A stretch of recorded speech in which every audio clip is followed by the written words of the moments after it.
Welkom studente. In hierdie sessie fokus ons op die toepassing van reëls rakende trustfondse in die regspraktyk. Deur gebruik te maak van 'n werklike voorbeeld, sal ons die Wet op Regspraktyk 28 van 2014, die fidusiëre pligte van prokureurs en die ernstige implikasies van wanbestuur van kliëntfondse ontleed. 'n Regsfirma in Johannesburg kry 100,000 van MEF. Nkosi vir haar egskeiding. Die firma plaas die geld in 'n trustrekening, maar die prokureur gebruik 20,000 vir kantoorkoste sonder toestemming. MEF. Nkosi vind dit uit en kla by die Regspraktykraad. Volgens artikel 86 van die Wet op Regspraktyk moet alle kliëntfondse in 'n trustrekening gedeponeer word. Hierdie fondse mag slegs vir die spesifieke doel gebruik word.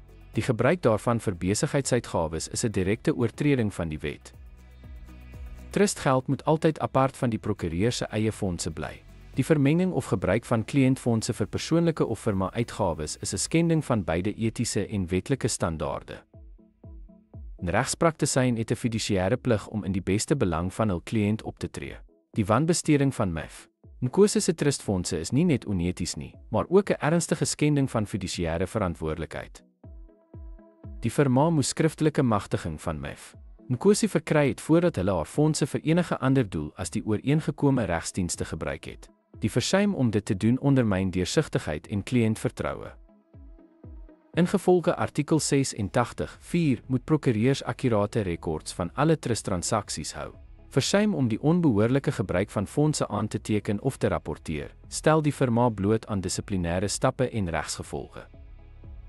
Ten slotte, die ongemagtigde gebruik van trustgeld oortree die Wet op Regspraktyk en skend fidusiëre pligte.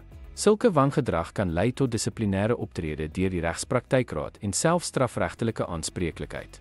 Vir elke praktisyn is die beskerming van kliëntfondse, die handhawing van etiese standaarde en die nakoming van die Wet op Regspraktyk ononderhandelbare verantwoordelikhede. Onthou, trustgeld is die kern van kliëntvertroue. As toekomstige regslei, beskerm, teken aan en respekteer dit altyd.